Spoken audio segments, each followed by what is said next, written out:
top 5 decks that have the potential to step into the light for the post-October 2022 ban list. Make sure you guys smash the living crap out of that subscribe button so you guys don't miss out on more awesome content. Number 1 on our list here is going to be Labyrinth. Now you're probably like, really, Robbie? Like, you're going to give Labyrinth the potential spotlight here? Yes, I am. So, Labyrinth, for those of you that are like, what the heck does this deck do? It's a trap deck. Is it better than Eldritch? Nope. I don't personally think so. I would say for a localized metagame level, that this deck is one of those decks that will kind of catch your opponent off guard. And that's what you want to see. Welcome to the Labyrinth with the field spell is amazing. Now, post Darkwing Blast, when they get their new boss monster, what is it, the Defender of the Silver Castle or something like that, this deck will get a little bit better in my personal opinion. But pre-Darkwing Blast, for where we're kind of setting things up right now, I would say nice little slow-paced control deck.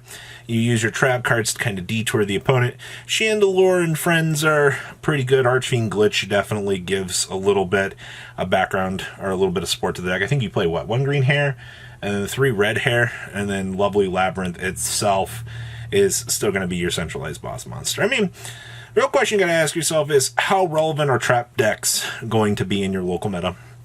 Can you get your invite with this? Interestingly enough, I think most people have taken this to the regional level. I think the best I've seen was like 5-3 from a record. I've seen 4-4, and I know there was like a 2-4, which was kind of disappointing. Those are the only real ones I've seen so far. Hopefully, we will get the chance to see some variation in things among this deck in the near future. But this is definitely like one of my favorite wild card decks within this format right now. So be patient. We'll wait and see how it goes. But for the most part, ladies and gentlemen, I would be very excited to see Labyrinth try to do something here. Next up is Marinsa. Really, Robbie? You're going to put Marinsa here? Well, yes. Out of a lot of the OTS Championship weekends, Marinsa really stunned people by some of the things that this deck can do. And once again, you know, the same thing that most people tend to end up missing with this deck is Aqua Argonaut is fantastic. Oh, yeah. Aqua Argonaut, field spell. I've heard some... What was it? I think I've heard a couple of Marinsa players talk about the field spell. Like, you can go after the field spell. It doesn't really matter all that much in the grand scheme of things. I think it does.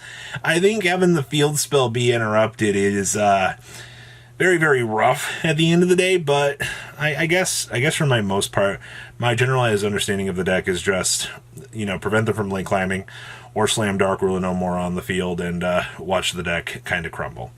It's my 2 cents on it, but yeah, I do think that Marinsa's capability to being like one of the rogue Cyverse decks that just your opponent looks at you and goes, like, what do I do in this matchup? It's definitely like the biggest thing with these lists is like the surprise factor that these decks have really matters all that much. You know, it's why we saw out of, you know, the YCC here in America last summer, why this deck got the chance to finish so high. Because players don't know what the heck to do with the deck, all right?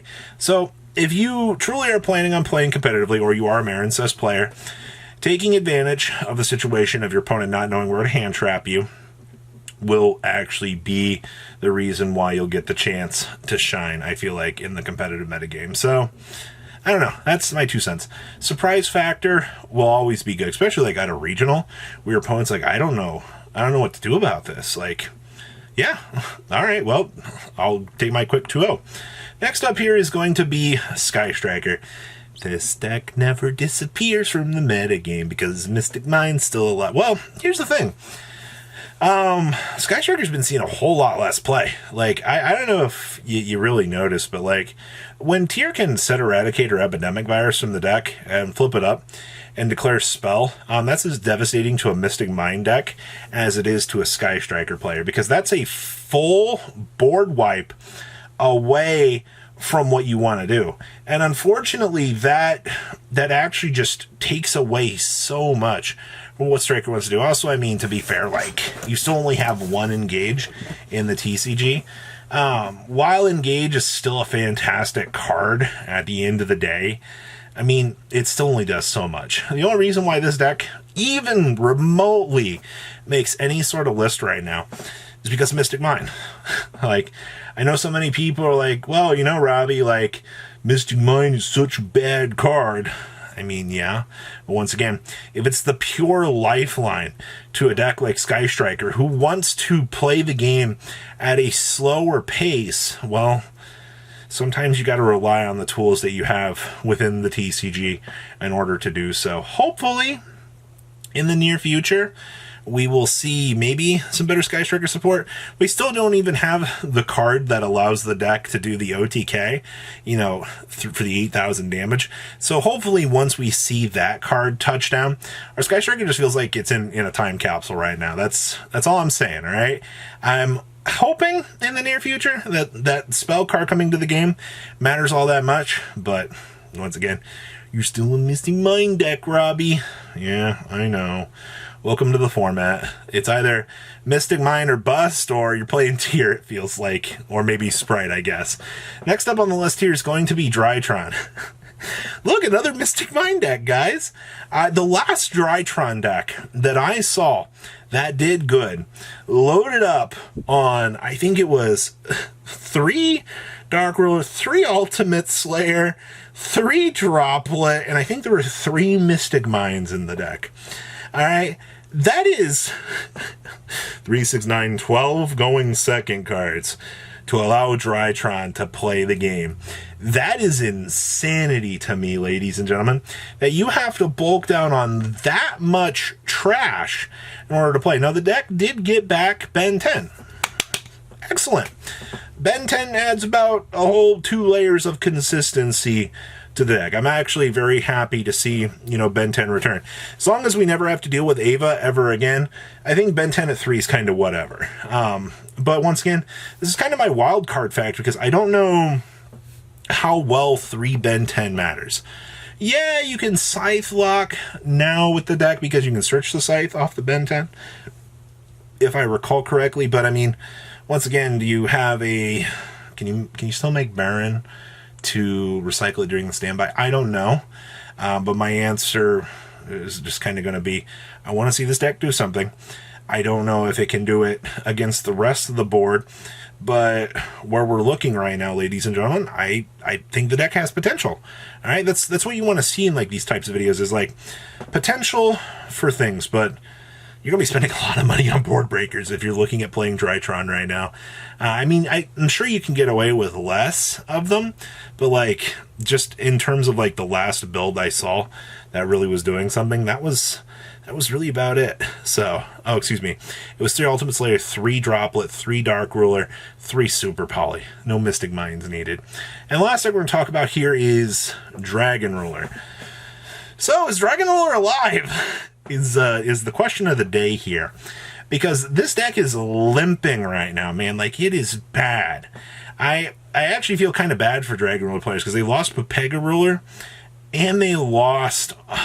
They lost Hauki Fibrax. Like, those were 2 very devastating, you know, hits to Dragon Link. I don't know if the deck will evolve again. I will say that this was one of the longest evolving decks within the game's like last competitive arc here.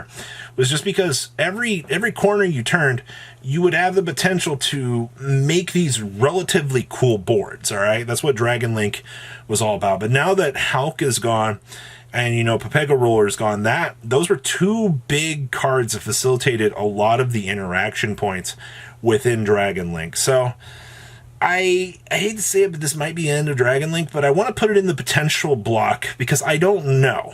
Yu-Gi-Oh! Players have a very interesting way of evolving decks, and especially when you can see the metagame evolve at like such the rate that it's been evolving as of late. Something like, you know, Dragon Link still might actually be a viable choice. We'll just kind of have to wait and see where the rest of the pool for cards goes. I think Beasted might actually help out this deck. Post Darkwing Blast, you might see massive resurgence of this deck just because of the Beasted cards. But until then, I'll have to wait and see. So what do you guys think? Please, so comment down below, tell me what you guys think, and I'll see your beautiful faces back here later on the day, guys. Peace. Patrons, thank you.